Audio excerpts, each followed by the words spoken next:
Hello everyone, my name is Pariti Agarwal and I welcome you all to KiwiTech's 808 workshop for startup and entrepreneurs to help them navigate the challenges of starting a business, making it sustainable and taking it to the next level. Today we have a mentor session on doing business in the US, flipping in preparation for VC financing in the US. Before we begin with our session of the day, I'd like to invite our Senior Manager, Strategic Partnerships at KiwiTech, Karandeep Sodi, to give a quick overview of the company. Over to you, Karandeep. Pariji, thank you so much for the introduction and, of course, the opportunity to present our organization in front of our esteemed guest today. Well, just give me a moment. I will also share my screen. Please let me know if you can. Perfect. Thank you. Well, welcome everyone. Um, so KiwiTech is a global community of innovators, investors, mentors, enterprises, and corporate communities. Well, till date, in our almost past decade, we've managed to build, an ecosystem of more than 500 portfolio companies.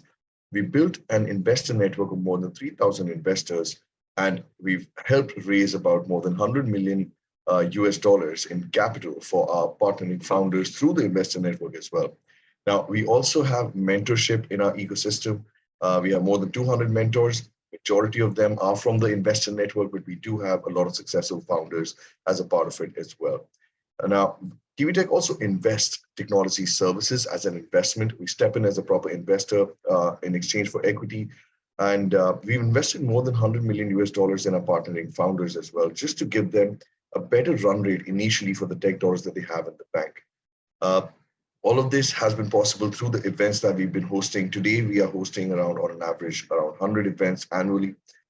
If I talk about the milestones and roadmap, taking you back all the way to 2012, the founders of KiwiTech had a pre-successful exit from their previous organization called Aptara. It was a content technology company, and which they scaled to 5,000 employee organization, had a pre-successful exit of 144 million US dollars, and this led to starting the KiwiTech startup program in 2013, our inception.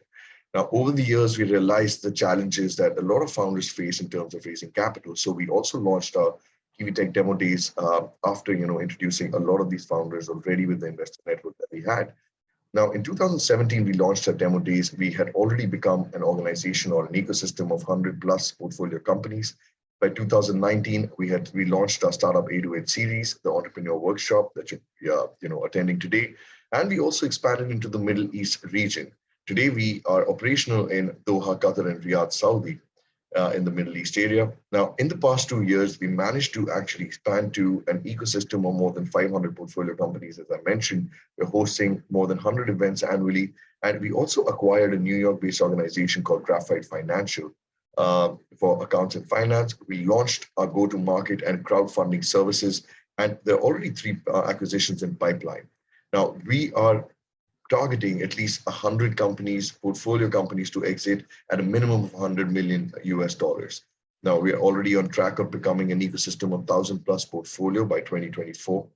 Now, if I talk about our capabilities, we have technology services where we started off with in terms of development.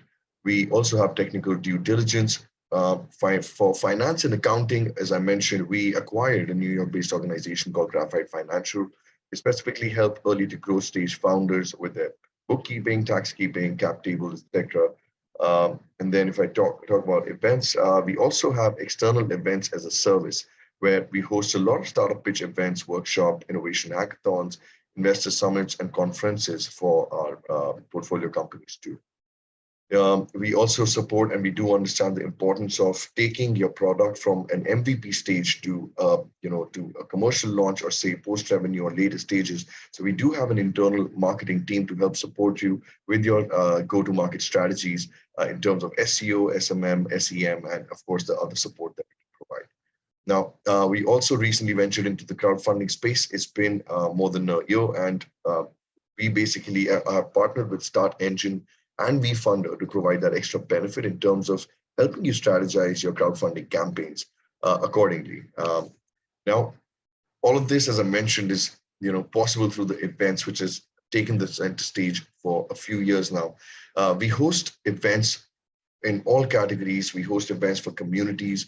for underrepresented founders, for Black entrepreneurs, minority founders, Hispanic, female founders. Similarly, we also have industry-specific events where we try to focus on, all the tech industry in terms of health tech, fintech, media and entertainment, etc. And then also region-wise, we, try to focus and make it relevant for the founders and investors within the ecosystem, and also according to the stage of a business. Like we host our angel investor panel, our VC panels, our family office panels, and then we also host our marquee events like the Arena 24, which was a 24-hour virtual pitch event, which we hosted last year in October.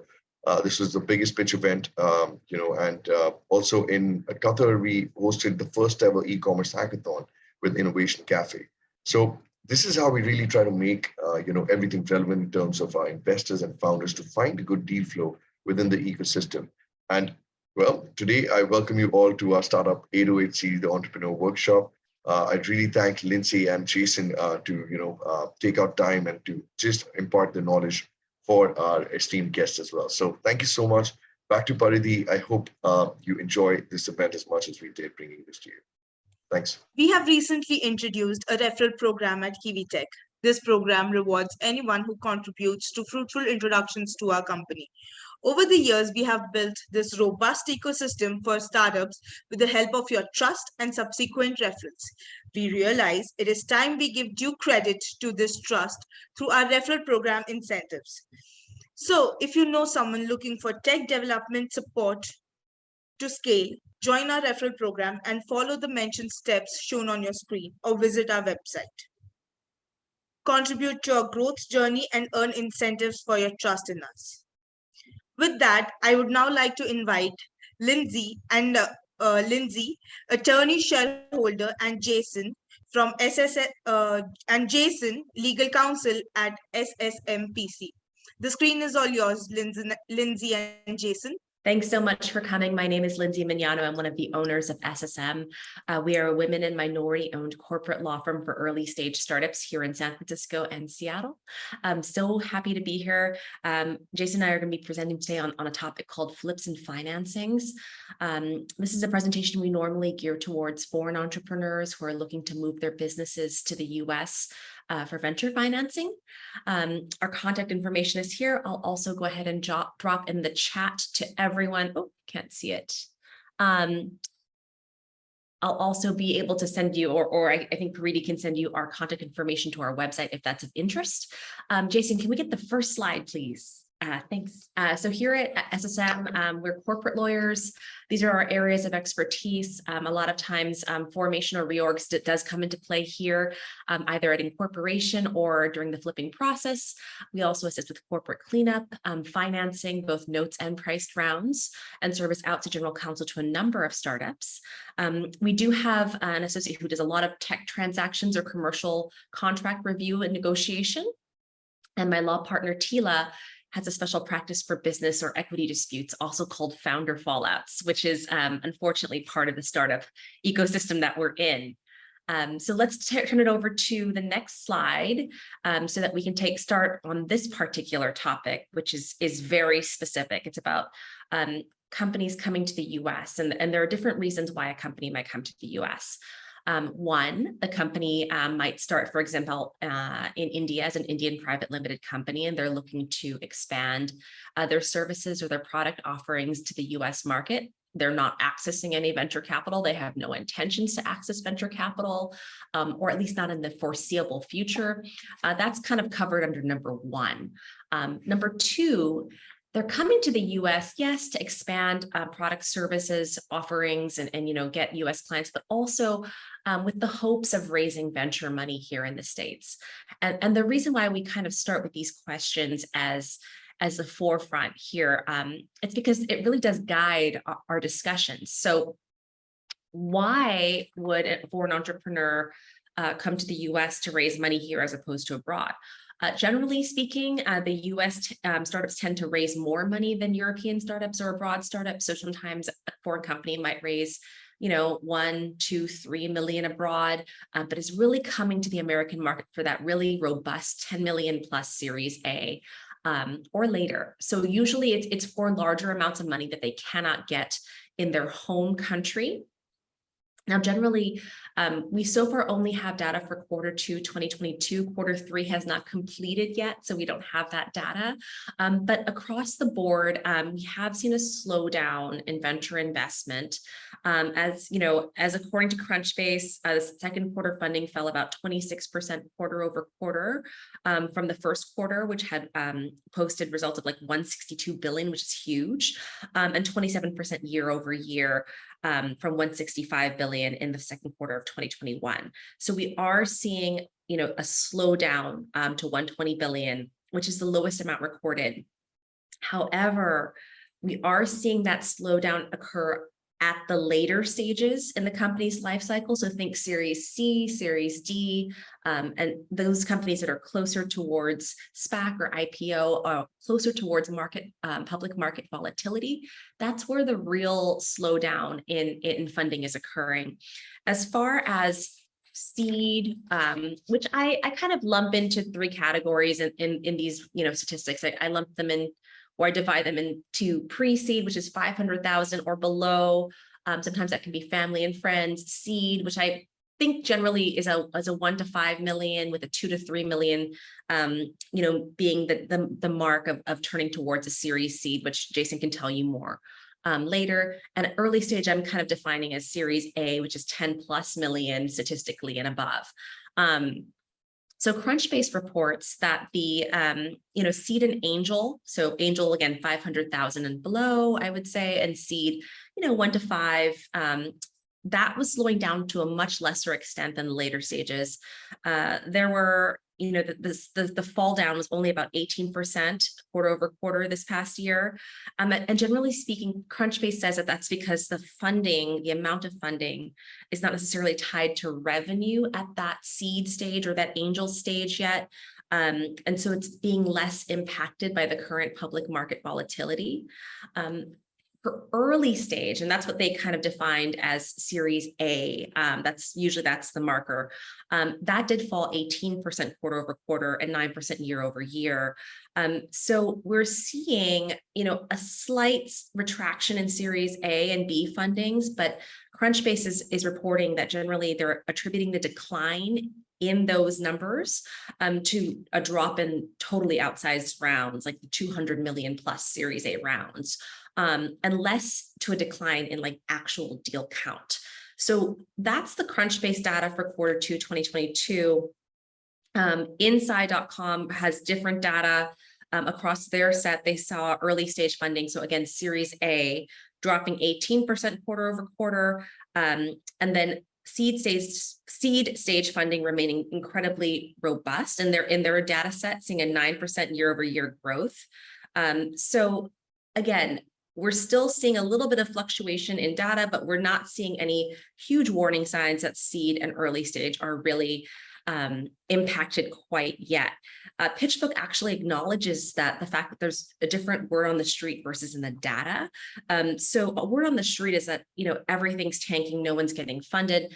But really the data shows that that's really at the later stages in the company's life cycle. So again, Series C, Series D, closer towards public market volatility and closer towards certainly IPO or SPAC, versus the earlier stages, Series Seed, Series A remaining quite robust. They posit that, the seed is insulated because it's so far from public markets, and also because of a rise in micro venture funds, which are loosely defined as about 50 million, and non-traditional investors entering into the earlier stage, as well as seed stage investment space. So we'll see how this goes. Larger VCs are starting to focus on earlier deals, just to weather the public market conditions. The median deal size at Series A is still in Q2 2022 at, according to PitchBook, at least 10.7 million. So that's an 8% increase over the 2021 median. So, that's still a pretty robust and healthy Series A market. In terms of market trends here in Q2 2022, we're seeing an 111% increase in Denver funding at the early stage and the seed stage. We're seeing funding to African-based startups increase quite a bit, totaling 1.7 billion in the first half of 2022.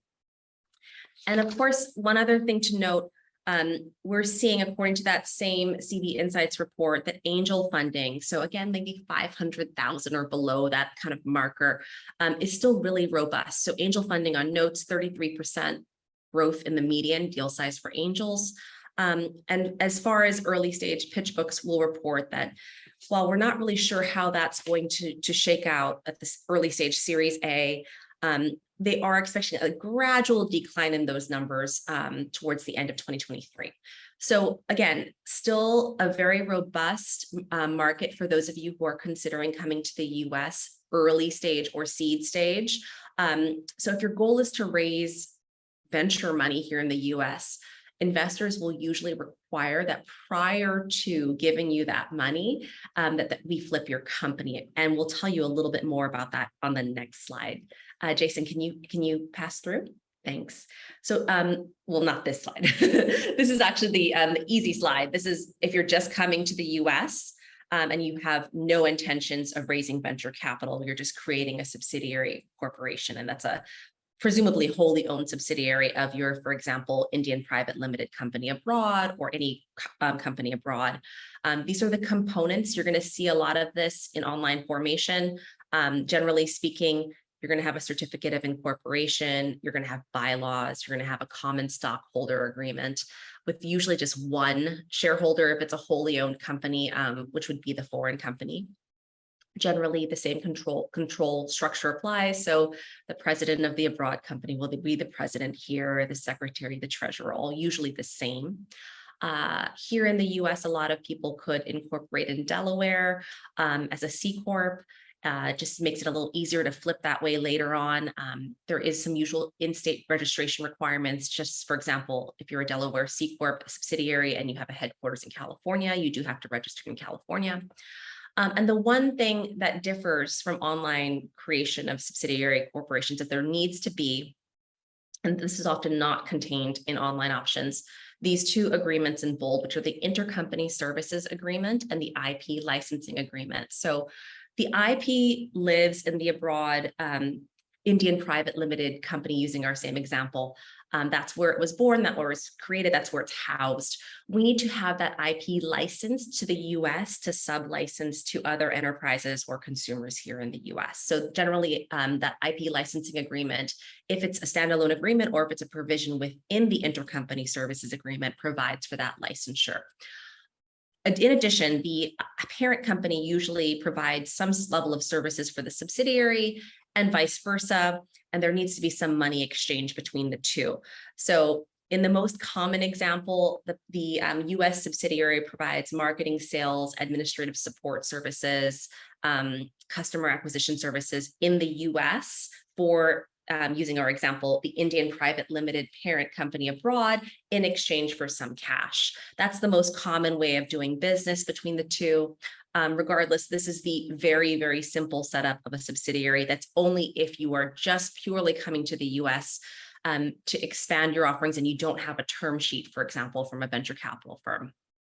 The second option is actually much more complicated, and we generally tell people not to pursue this option unless you for sure are interested in American venture capital, or you've been told you need to do this in advance of getting a VC to sign on, and usually that will be something that's in the term sheet if that's an issue. I've seen people do this a little prematurely due to their own preference. On one hand, it is cheaper to do it earlier. That is true. On the other hand, if you do it earlier without even having a term sheet in hand,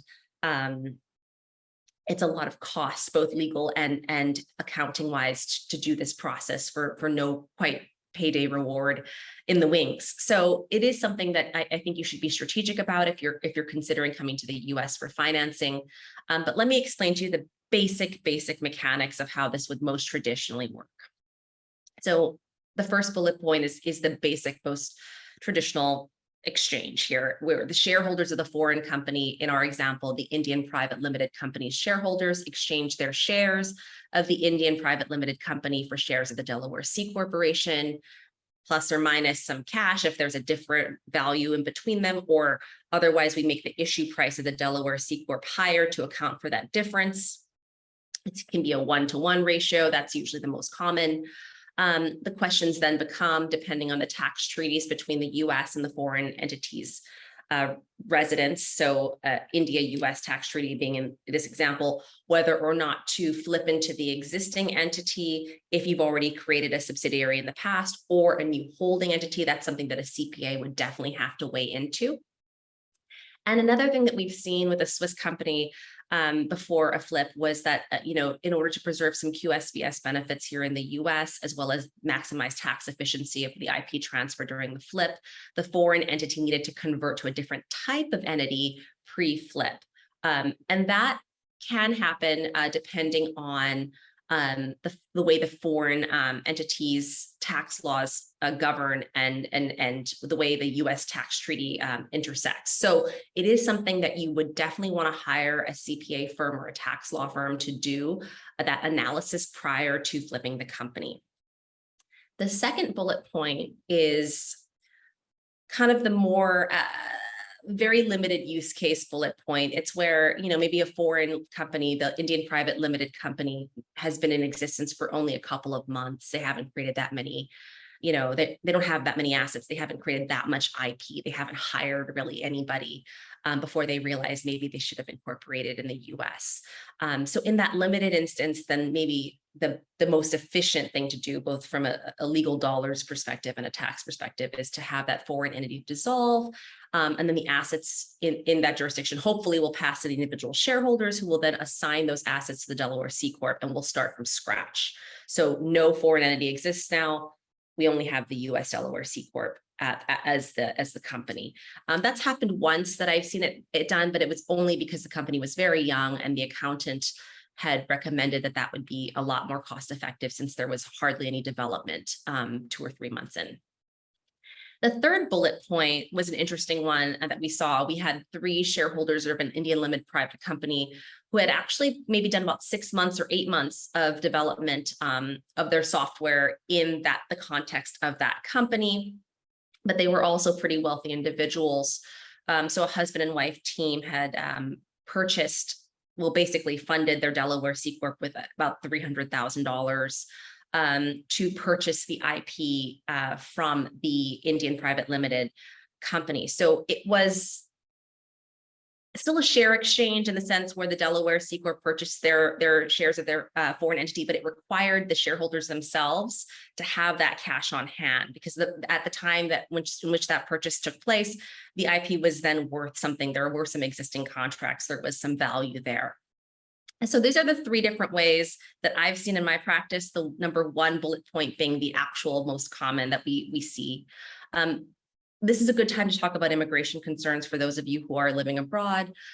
Prior to the pandemic, the normal operations would be that the founders, usually the president, CEO, and maybe the CFO and the secretary, the 2 or 3 founders of the team, would be living abroad, but they probably want to live here, and venture would require them to live here. So there were some immigration issues of like how these particular documents will also need to be customized for immigration purposes, depending on the visa.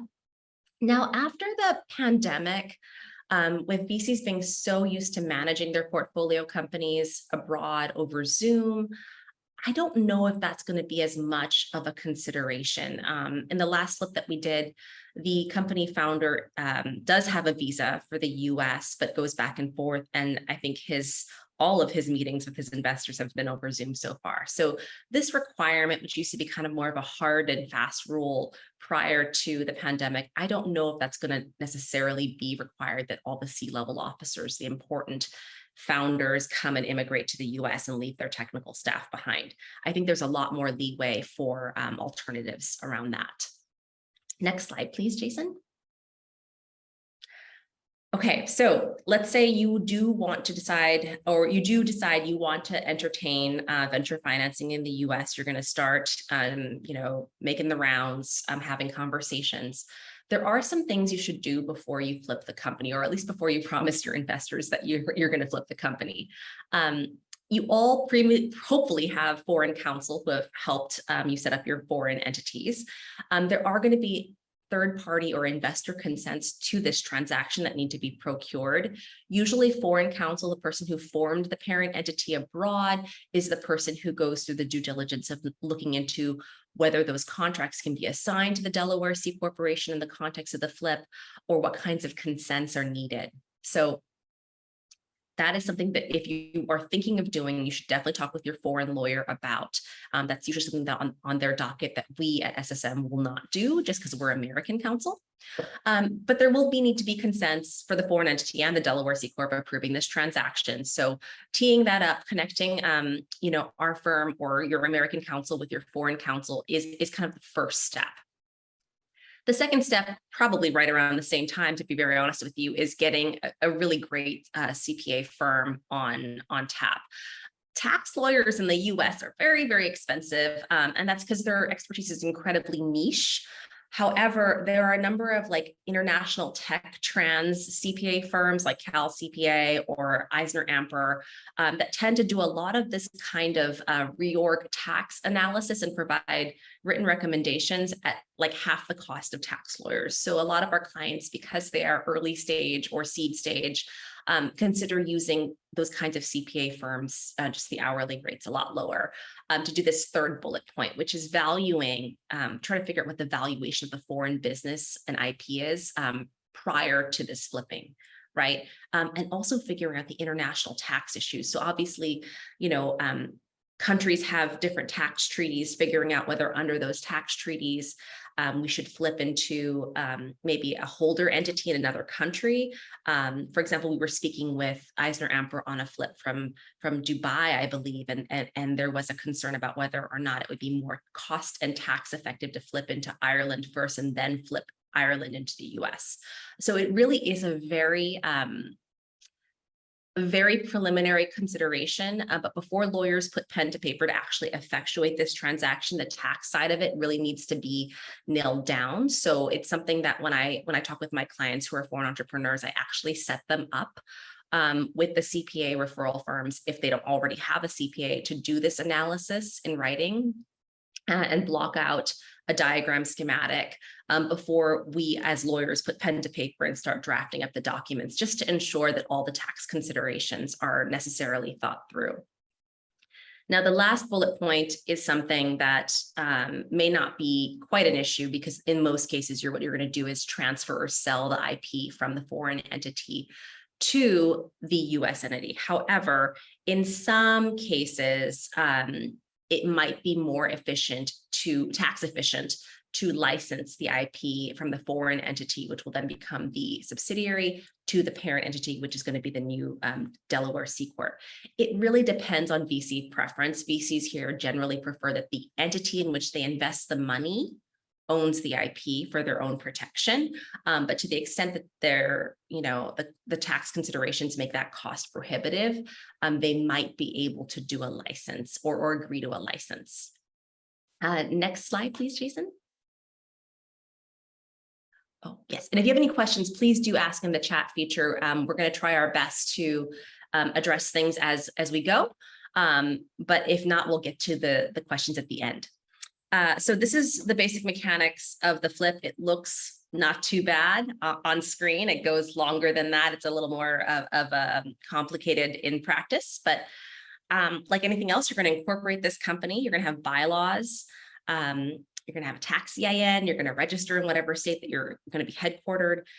The three things that, maybe foreign founders are not necessarily used to seeing that might be a little different from a standard vanilla incorporation is that usually in this flip process, there's what's called a share exchange agreement, because as I mentioned before in our example, the shareholders of the Indian private limited company are exchanging their shares of that Indian private limited company with for the Delaware C Corp shares, right?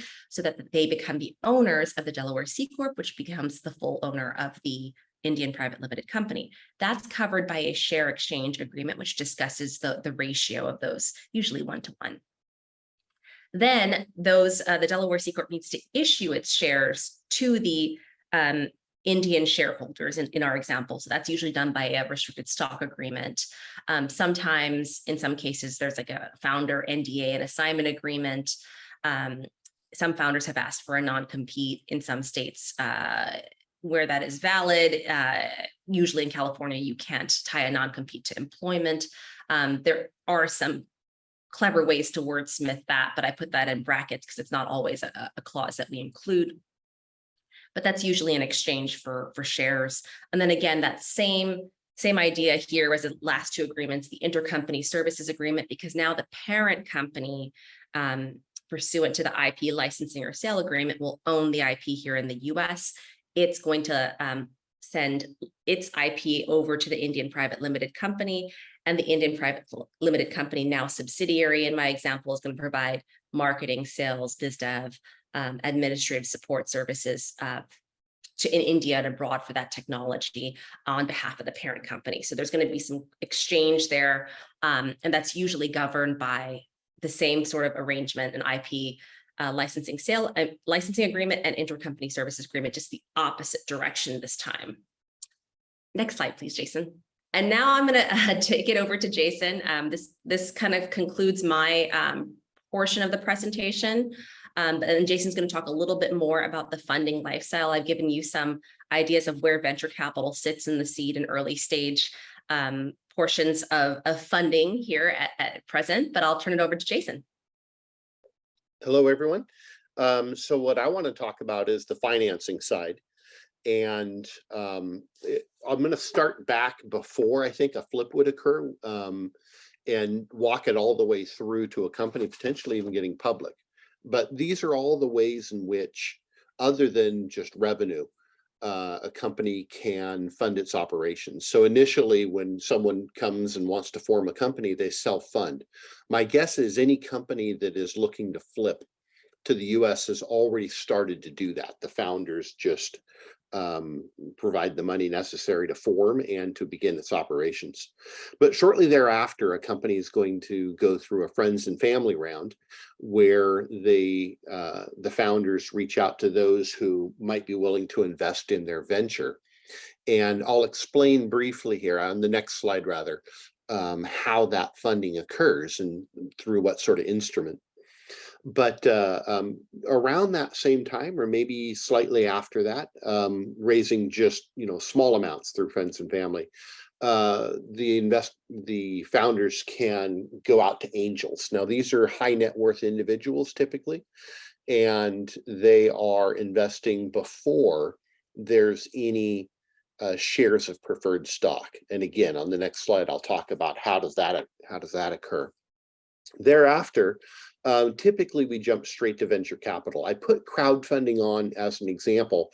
In the US, it's not super common, but there are instances where someone through like Kickstarter, through the pre-sale of products, or through a new securities exemption can actually go out and sell shares of stock. But again, it's not very common. What is common is venture capital. And that is what I'm going to spend the bulk of my time talking about, which is institutional investors investing in a company through preferred stock financings. Institutional investors will at times invest alongside strategics. Strategics are corporations that have a business and also have an investment arm. Some companies will fund through banks. This usually happens later. This happens through some sort of term loan or AR line or something of that sort, some sort of loan from the bank to help fund operations. Private equity comes along much later at the higher round sizes. These are very large institutional investors putting in hundreds of millions. And then finally, a company could go public and sell directly to the public on a stock exchange. So first, getting into the friends and family and angels round. Again, I'm going to talk more about venture capital, but I wanted to just talk briefly about this because it does relate to that venture capital round. And that is the way in which friends and family and angels invest are typically one of two things. They either buy safes or they buy convertible notes. And these are similar instruments, but they are different. Let me first talk about safes. So safes are a standard document that was drafted by a law firm by the name of Orrick for a incubator accelerator by the name of Y Combinator. And what these instruments do is they allow you to sell the SAFE, which stands for Simple Agreement for Future Equity. You can sell the SAFE to these investors, and it gives those investors a right to, as the name would imply, future equity. So when you ultimately do have a venture capital financing, SAFEs convert in that financing to similar shares than what you're selling. So they're not debt. There's no interest rate. There's no maturity date. They do convert at the next round, and typically you provide some sweetener to these investors. In other words, they're investing earlier than the venture capital, which might be 6 months, 12 months later. There's a lot more risk in the company. They're investing at a time when a lot less money is coming in, which just increases the risk. And so they get something for that added risk, and that's the sweetener. And the sweeteners can be valuation caps, they can be discounts, or they can be a combination of the two. A valuation cap simply means that the SAFE will convert at the next round at the price per share of that round, or if it's better, they'll convert at a price per share based on whatever is the valuation cap. So if you sold SAFEs with a $5 million valuation cap, and then you go on at your venture capital round and it's at 15 million pre, well, that $5 million valuation cap is going to result in a lower conversion price. Similarly, a discount is saying that if in that $15 million venture capital round, the stock comes out to be, say, $1 a share, and you have a 20% discount, then the SAFE holder is going to get their shares converting at 80 cents per share. And then finally, there's one other type of SAFE out there that doesn't have a sweetener. It doesn't have a valuation cap or a discount, but it has something called an MFN, a most favored nation. What that means is if after you sell this investor that SAFE, you issue any other SAFEs that have a discount or a valuation cap, then the SAFE that you had sold, the MFN SAFE, is going to get the benefit of that better deal. So moving on to notes, they're actually very similar to SAFEs. So let me talk about how they're not. They are debt, which means that there is an interest rate and there is a maturity date. And the other thing is they're not standard. A SAFE, being that it's the standard SAFEs that you get from Y Combinator, there's very little negotiating needed for them. Everyone just grabs the SAFE online from Y Combinator, and that's what people will sign. You don't get into negotiating the terms. Notes aren't standard.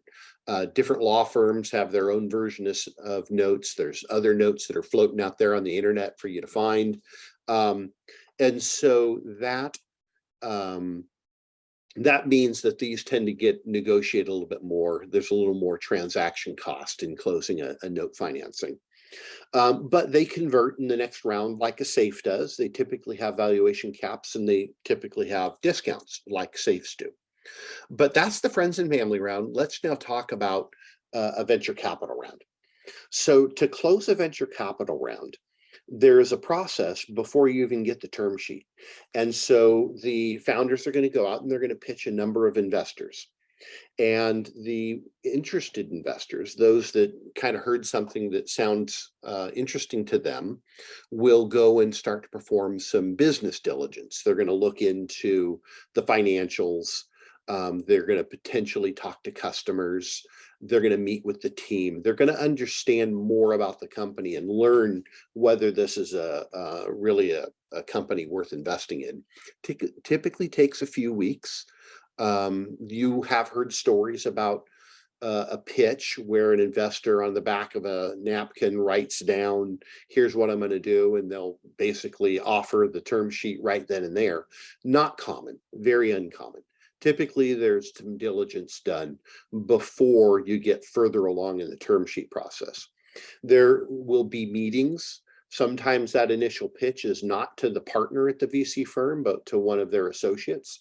You'll eventually have a partner who becomes your champion at the VC firm, and they will need to sell the deal internally to the rest of the partnership. there will most often be a pitch where the founder is going to be standing in front of all the partners and explaining the business and answering questions. And then finally, not in the presence of the founders, all those partners are going to meet and decide whether or not to approve the round. If they approve the round, then the investor will provide the term sheet. So what's in a term sheet? The key terms are the economics of the deal, the control that the firm is going to have, that the VC is going to have in the company, the rights, preferences, and privileges of the preferred stock, and then any other rights that they're going to have. And I'll take these each quickly here. So economics.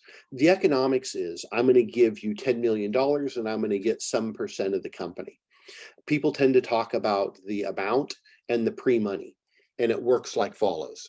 If I'm going to give you 10 million on, say, an 80 million pre-money valuation, then that means that after you get that, or let's say 20 million on a pre-money of 80, after you get that 20 million, then you will own, the investor will own rather, 20% of the company. So it is the amount that's being invested divided by the pre-money plus that amount. But also part of the calculation, not for the percentage ownership, but part of the economics of the deal is what sort of stock option pool reserve is going to be present in the company after you close on the entire 20 million. That's part of the economics. It'll flow through the calculation of what the share price is. And why that's important is that the investors want to make sure that the company is going to have enough of a stock option reserve to hire and incent the employees that will be coming in between now and the time that the company might need to raise more money. The safes and the notes will convert in the round, and they'll convert at their cap or their discount. Those are all considered part of the pre-money. They won't dilute the new money.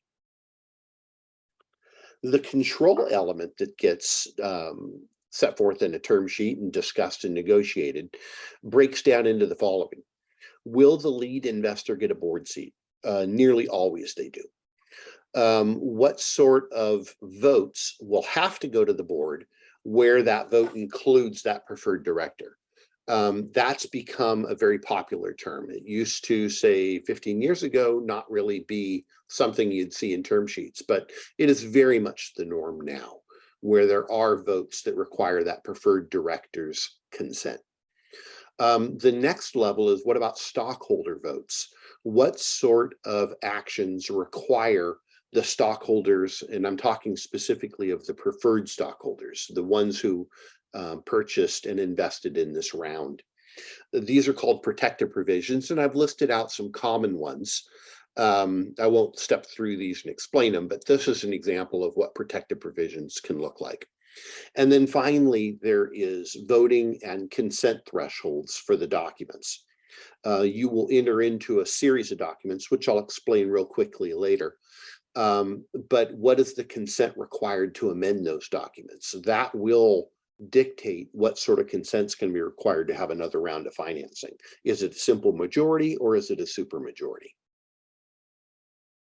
So the rights, preferences, and privileges of these shares are set forth in the certificate of incorporation. That's the document that gets filed at the state. So typically the Delaware incorporation documents. The dividends that the preferred stock is going to receive, the liquidation preference that it would receive on a sale of the company, these protective provisions that I've already explained, those are all set forth in the charter. The conversion and anti-dilution protection. So preferred stock converts into common stock at its option, or typically at a vote of a majority of the holders of the preferred. It's a 1-to-1 ratio, typically, almost always. And there is something called anti-dilution, which will get in and adjust that ratio so that shares of preferred will convert into more shares of common stock if anti-dilution is triggered. Anti-dilution is trying to protect the preferred holders against another round of equity financing at a lower valuation. Another term is redemption rights. These are the rights that the preferred holders have to make the company buy back their shares. Very uncommon. We'll see going forward if the market conditions start to get such that investors have more and more leverage, you might start to see redemption rights coming back, but we're not seeing it yet. And then finally, if this isn't the series seed, but is rather an A or a B, and there's already existing preferred stock out there, do the shares that are being sold now have a preference over those prior shares of preferred stock? That's the priority point. And then finally, there are some other rights that the investors are going to get that don't relate specifically to their shares, but are rights, they're really covenants, contractual rights that they're getting from the company. The first one is registration rights, and you nearly always see these, but these are the rights that the preferred holders, the investors, have to force the company to go public. Used to be a very, very hotly contested body of rights, but not so much anymore, because if a company is not ready to go public, even if the investors have a right to force it to do it, the company can't. You need an underwriter to go public. And in the absence of a company that's ready for an underwriter to come on, you're not going to go public. But nonetheless, those terms are still in documents. Major investor rights. So some of the investors who put in the largest dollar amounts, and there's usually a threshold that gets negotiated. Is it above $2 million, $5 million, et cetera? The investors who are investing a lot get a few extra rights. One of them is information and inspection rights. And information rights typically look like annual financials, quarterly financials, the budget, maybe a cap table. Pro rata rights, you'll also heard those referred to as the right of first offer or preemptive rights. Those are terms that all mean basically the same thing, which is that a right that the major investors have at the next round of equity financing. So if this is now the A, there are rights at the Series B and the Series C and so on and so forth at subsequent rounds to participate in that round, to invest up to their pro rata ownership. And then you will see a number of covenants that the company enters into with investors. I've listed out several of the common ones, but these are just additional obligations of the company, additional rights of the investors. And then finally, there's something called a right of first refusal and co-sale right. And this relates to the rights that the investors have vis-a-vis the founders' shares to either buy up those founders' shares if the founders are seeking to sell their shares. The investors can step in and buy them, or to sell alongside the investors, or rather the founders, and cut back the number of shares that the founders are selling. So those are kind of the collection of terms that you'll see in a term sheet. And then finally, once you've got a signed term sheet, then the process to close typically takes about 3 weeks. And over that process, over that time frame, what's happening is that the documents are getting drafted. There's the charter that gets filed in Delaware. There's a purchase agreement, a rights agreement, that right of first refusal and co-sale agreement that I'd mentioned, a voting agreement that relates to the preferred director being elected into that seat. There's board and stockholder consents, a disclosure schedule, and then often a legal opinion. These are kind of considered the deal docs for closing a financing. A company counsel typically drafts them. They go over to the investor side, back and forth a little bit. Usually 3 weeks gets those done.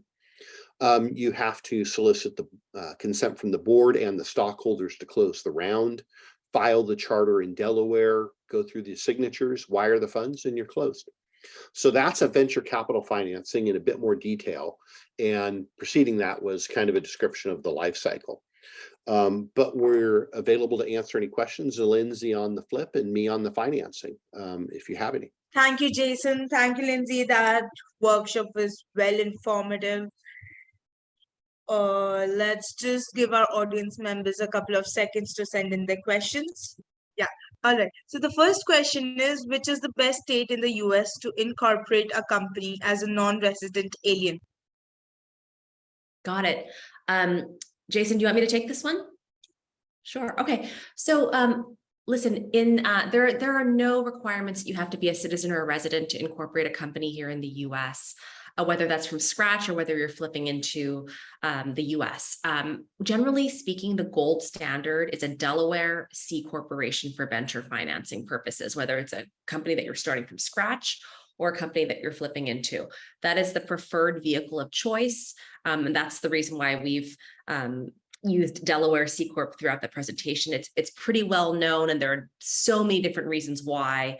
The Court of Chancery has a lot of legal precedent and case opinions regarding a lot of business topics. So that's one of the reasons. The administrative ease of filing in Delaware pre-pandemic, before they cut people's work hours, was a lot better, but is still a lot faster than other states. And then, of course, generally Delaware C Corps have the panache, so to say, of being the gold standard for companies that are looking to scale and be national. So if you are looking to come to the US to entertain American venture financing, I would say a Delaware C Corp would be the best fit. A lot of my companies who are foreign, who might just create a subsidiary in the US, also do it in Delaware for that ease of transition in the event they want to flip later on. So for example, we had a company that was coming from Europe. We created a Delaware C Corp as a wholly owned subsidiary of its parent company. And later on, we were already in Delaware prepared for that flip. So again, just things to consider, but feel free to reach out if there are any further considerations or questions.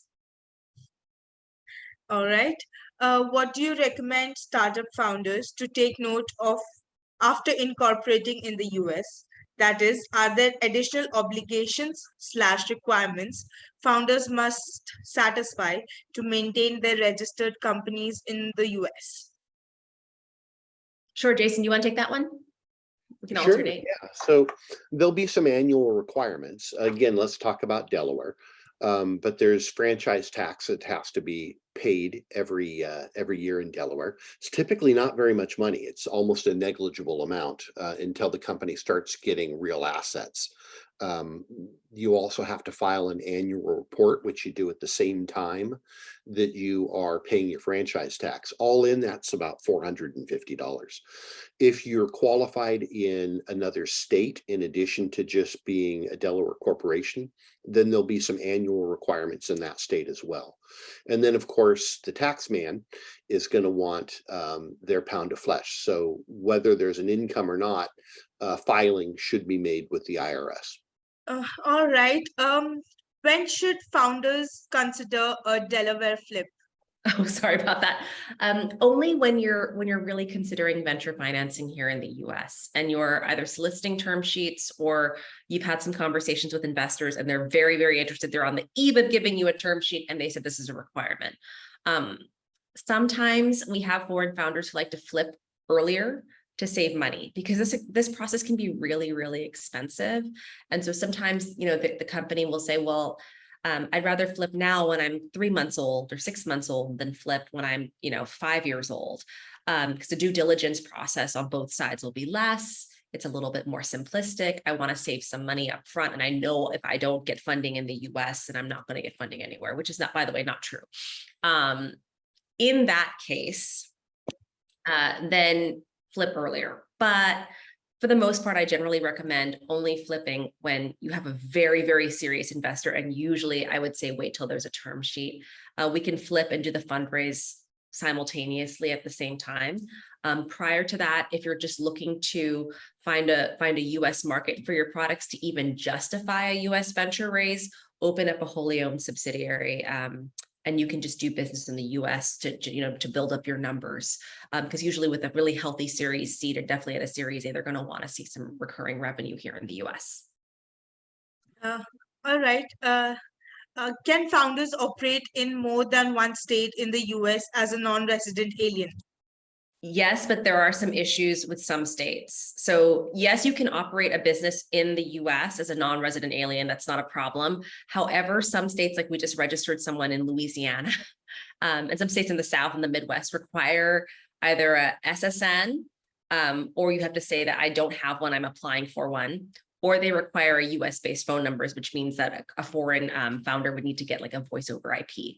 So we, for example, have a founder who is a British expat living in Mexico. So no SSN and no phone number landline. So she had to get a voice over IP to have that US presence. And we had to explain to the secretaries of states when we were registering her Delaware C Corp in those states, that she didn't have an SSN, and it did take quite a couple calls for them to understand that. But generally in places like California on the West Coast and the East Coast, we haven't seen that problem. It's usually just in the registration in the South that we've seen that problem, or in sometimes city or county registrations in the South. We've also seen that problem where they're asking for social security numbers or particularly US-based phone numbers. How important is it for a startup to create a data room? I can take that. Yeah, so a data room is, it's gonna be important for a couple of reasons. One is part of the process for doing the flip, or if you're just forming anew in the US. Part of the process is gonna be preparing all the documents that are necessary. If it's a flip, then there's gonna need to be a review of where the company currently stands, and you and the attorney are going to have to exchange documents, but the attorney should, while getting those documents, set up a data room. So the process should already have gotten going. But at the time of a financing, the investors are going to want to go through corporate documents, primarily, again, looking at the business diligence, but a data room is going to help facilitate that. And then once a term sheet is signed, then the investors are going to get their own counsel, and their counsel is going to go through a lot of documents.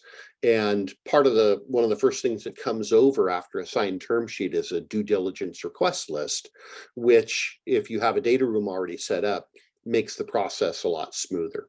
So yeah, you're going to need a data room, but there's nothing requiring that it be some of the real expensive data room providers of yesteryear. You can use Dropbox, you can use Google Drive. I like to use Box because it gives you some good security and controls, but something that will let people get in, look around, not see whoever else is in there. That's an important consideration. If you have multiple investors looking at your company, you don't want investor A to know that investor B is in your data room. So just need to be smart about what service you're using and what access rights and view rights people can have when they're in them. All right. Thank you, Jason. Thank you, Lindsey. Those were some amazing responses. Thank you so much for being here. Awesome. Thanks for having us. If there are any other questions, feel free to reach out over email. With that, I'd like to thank our mentors and guests for joining us today, and we will be back soon with more workshops. Also, apart from the workshops, we have more upcoming events. As you can see it on your screen. You can also check out our other events at Kiwi Tech website. Do join us, and we would love to host you on those events as well. Thank you and have a great day ahead.